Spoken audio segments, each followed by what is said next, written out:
Jelang Ramadan, Toyota terus tawarkan tukar tambah mobil dengan promo menarik. Menjelang Ramadan 2025, Toyota terus menghadirkan program spesial bagi pelanggan yang ingin menukar mobil lama mereka dengan Toyota impian. Melalui program Smart Upgrade, pelanggan berkesempatan mendapatkan subsidi hingga 5 juta rupiah, menjadikan tukar tambah lebih mudah dan menguntungkan. Selain itu, Toyota terus juga menawarkan mobil bekas berkualitas dengan skema cicilan ringan, yakni angsuran mulai 1 jutaan rupiah dan DP hanya 10%. Sebagai bentuk apresiasi kepada pelanggan, program ini juga memberikan hadiah langsung berupa voucher servis senilai Rp300.000. Marketing General Manager Kala Toyota, Suliadin, menyampaikan bahwa program ini dirancang untuk memberikan solusi praktis bagi pelanggan yang ingin memperbarui kendaraan menjelang Lebaran.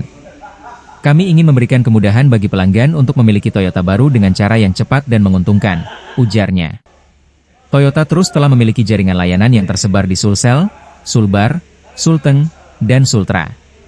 Dengan cakupan yang luas, pelanggan di berbagai daerah tetap dapat menikmati program ini dengan taksasi kendaraan yang akurat dan harga jual yang kompetitif.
Download Tribun X sekarang, menghadirkan lokal menjadi Indonesia.